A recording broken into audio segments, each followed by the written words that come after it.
I'm going to play 3 clips for you right now and you think about what you feel. Ready?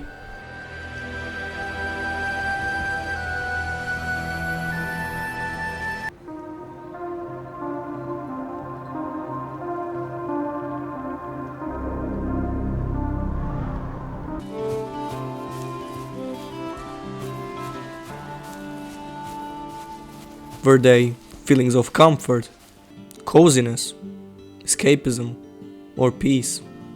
This alternate world you get to fully immerse yourself in, a feeling of a long journey ahead of you, forgetting everything around you, all your problems in school, financial situation, family issues, anxiety, and throwing it all away for those couple hours of complete silence inside that buried head of yours.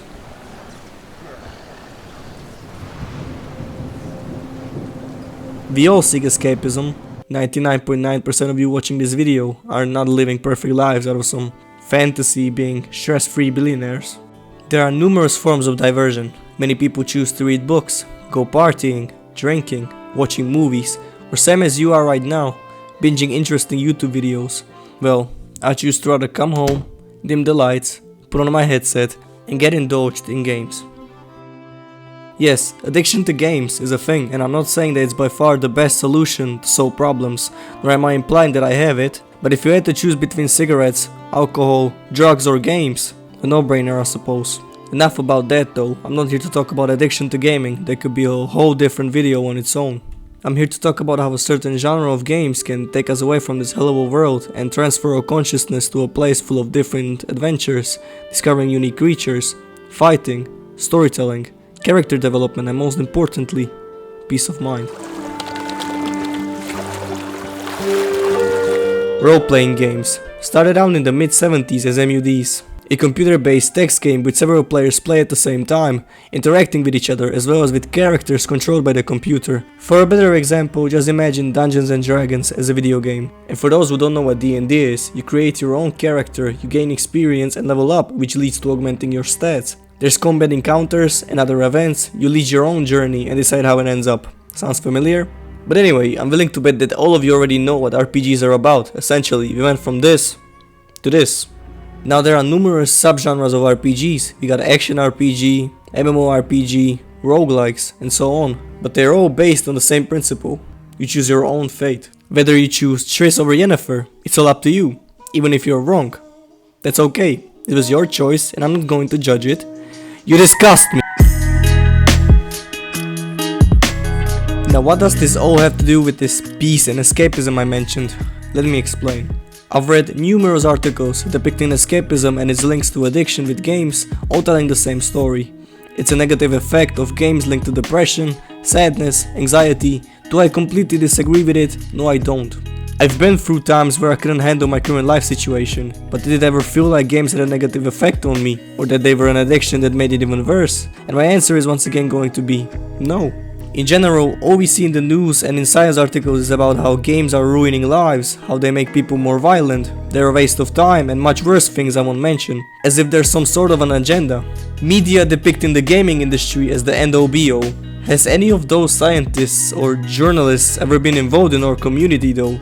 I have been playing video games since the age of 5, growing up on games like the original Far Cry, Crysis, Minecraft, GTA San Andreas, CNC Red Alert 3, Age of Empires 3, man that's a lot of threes.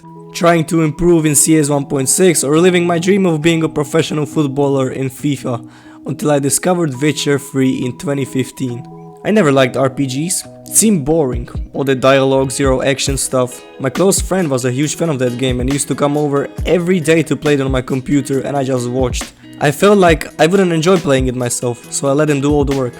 One day I came home and decided to start my own playthrough because I was curious. So much praise coming from everyone about how Witcher 3 is the game of the year or whatever. That day has probably cost me at least 500 hours of my life. I've finished the game like 5 times at this point. I finally purchased this game on sale.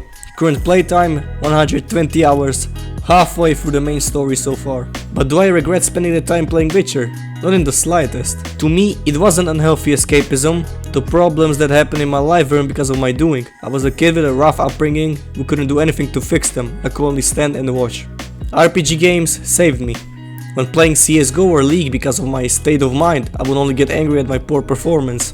In RPGs, there's no one to judge you. Instead of being in the streets robbing or doing something dumb because I couldn't work legally yet, I set my ass down and got involved in numerous quests and paths across Valheim, searching for clues in Skellige or Novigrad and hoping that one day it will all be okay. RPG video games could take me out in a way no book, no movie or no other activity could, and especially with this one little indie game that I first played in 2021, and I'll never forget my first day in the world of Valheim. Do you guys remember your first memory of watching Home Alone on Christmas, or maybe your first time playing Minecraft as an 80-year-old kid after your cousin installed it for you?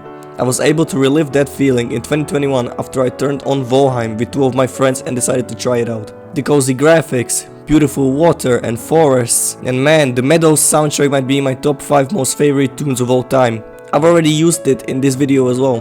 The day we played Valheim for the first time didn't only become my own core memory, but theirs as well. That's how much of an impact that game had on us. It was all I wanted, a sandbox RPG game which wasn't too demanding on my PC, not too expensive, beautiful graphics and a really fun building system. Valheim ended up fulfilling everything on that list and I ended up falling in love with it. So I ask again, are those memories I and many more created, friends we made, paths we chose and hours we spent all just signs of anxiety and depression? Are they all worthless? Why does escapism have a healthy and an unhealthy side with everything else, but when it comes to gaming it's a disease? RPGs are like books that you get to live, like movies that you get to act in, like stories of whom the author is you.